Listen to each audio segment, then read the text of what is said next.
The story begins on a cold March night in 1922 in a quiet corner of rural Bavaria, Germany.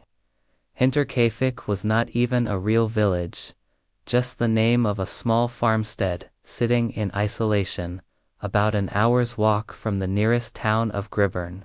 To this day, what happened on that farm remains one of the most chilling unsolved mysteries in European criminal history.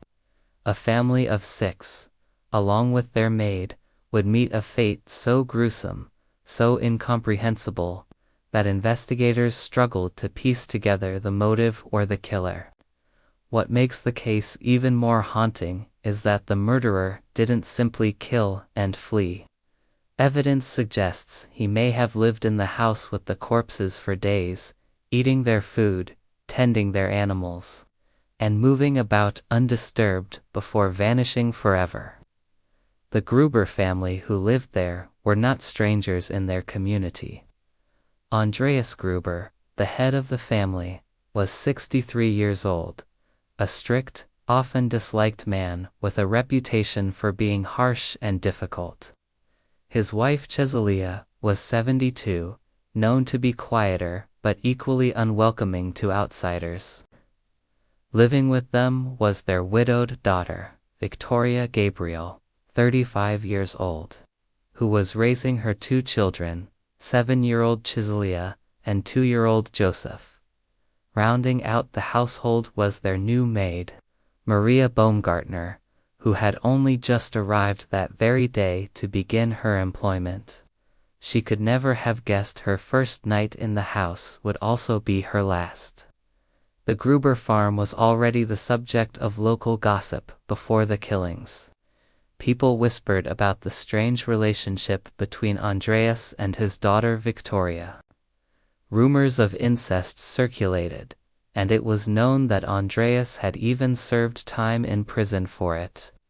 Whether those allegations continued in secret afterward was unclear, but it painted an unsettling picture of the household. On top of this, Victoria was a widow whose husband had reportedly died in World War I, yet many suspected he may have returned and lived under a false identity, fueling strange theories later when the massacre became headline news. In the days leading up to the murders, a series of bizarre incidents set the stage for what was to come. Andreas Gruber confided to neighbors that he had found footprints in the snow leading from the edge of the woods directly up to the farm, but none leading back. It seemed someone had approached the house, circled it, and then never left. Doors and locks were reported to be strangely damaged. The family heard footsteps in the attic at night, yet when Andreas searched, he found no one. A set of house keys went missing. Even Victoria had told her friends she feared something was wrong, that they were being watched. By March 31, 1922, the farm was filled with tension. That afternoon, the maid Maria arrived, escorted by her sister. They had a brief chat in the doorway, and Maria's sister later said she felt uneasy leaving her sibling there. She could not explain why. That night, the killer struck. The murders themselves were savage. Each victim was slaughtered with a mattock, a heavy farming tool similar to a pickaxe.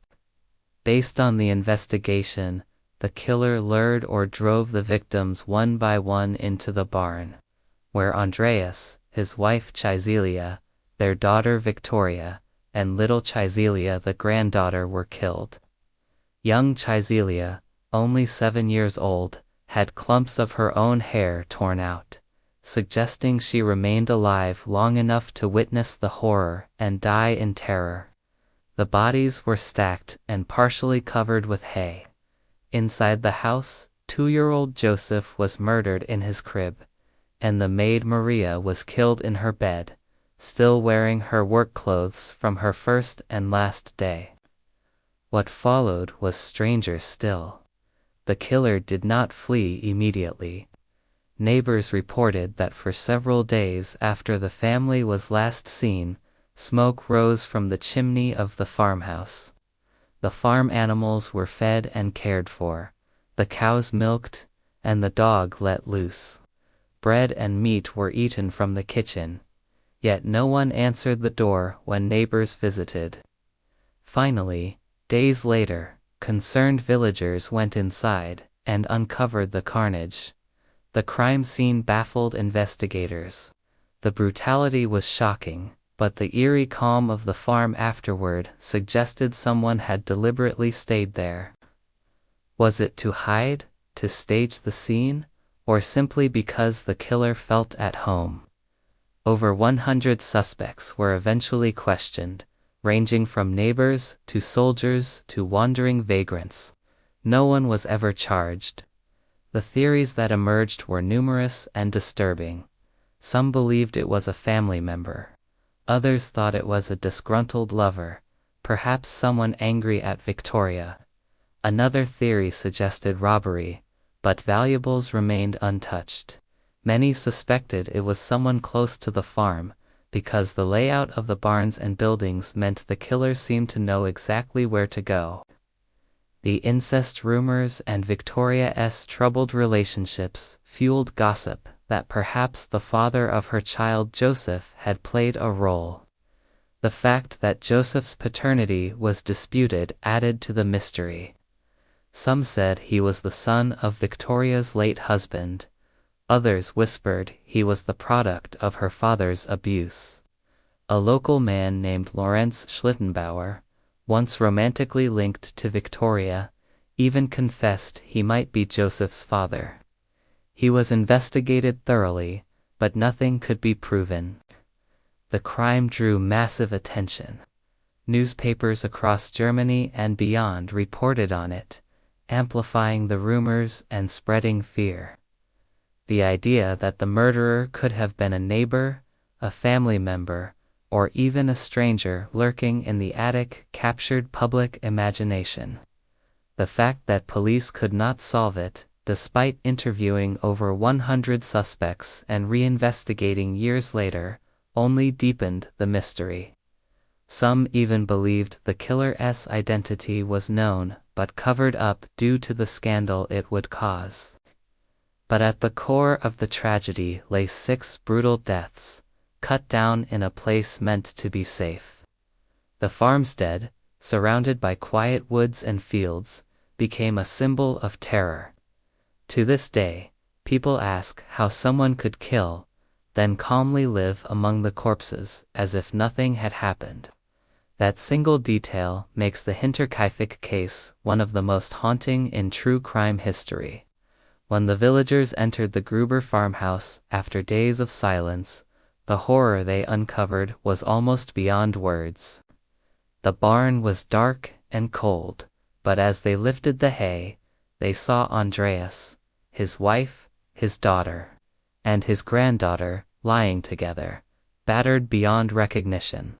Each blow had been delivered with precision, as though the killer knew exactly how to strike to end life quickly. But the cruelty was most evident in little Chiselia, whose torn hair suggested she had struggled and suffered before her death.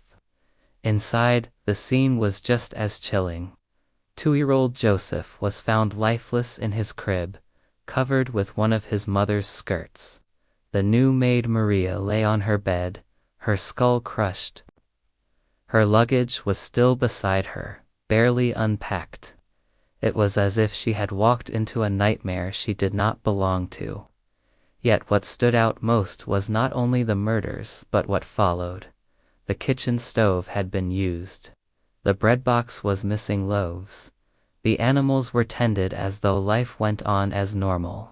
The cows had been milked, the pigs fed. Even the dog was cared for. This suggested a killer who was calm, methodical, and unafraid of discovery. It also meant they felt comfortable enough in the farmhouse to stay for days. Police were summoned from Munich, and the investigation quickly turned chaotic. The crime scene was trampled by curious villagers, destroying evidence. Items were moved, bodies mishandled, and fingerprints smudged. What might have been crucial clues were lost forever in those early hours. Still, investigators pieced together what they could. There were no signs of forced entry. The killer likely used familiarity or trickery to lure the family into the barn. Each was slaughtered one at a time, suggesting patience and control. No valuables were taken, which ruled out robbery. The presence of the missing keys and the strange noises in the attic before the murders fueled theories that the killer had already been hiding in the house for days, watching and waiting. Attention soon turned to Lorenz Schlittenbauer, the neighbor who had once courted Victoria. Many believed he was Joseph's father. He was among the first to enter the farmhouse after the murders, and was accused of acting suspiciously, even opening doors without hesitation, as if he already knew the layout. Some thought he was too calm, too collected. Yet despite interrogations, no solid evidence tied him to the crime. Others suspected a wandering stranger, perhaps a vagrant or escaped prisoner. But how would such a person know the routines of the family, or have the boldness to stay afterward without fear? The idea seemed unlikely. Instead, suspicion kept circling back to people close to the Grubers. Neighbors, former workers, and even relatives were questioned. More than 100 people in total were investigated, but every lead collapsed into speculation. The more investigators searched, the more the mystery deepened. The killings were brutal, yet deliberate. The aftermath was calculated, yet unnerving. Whoever did it seemed to vanish into thin air,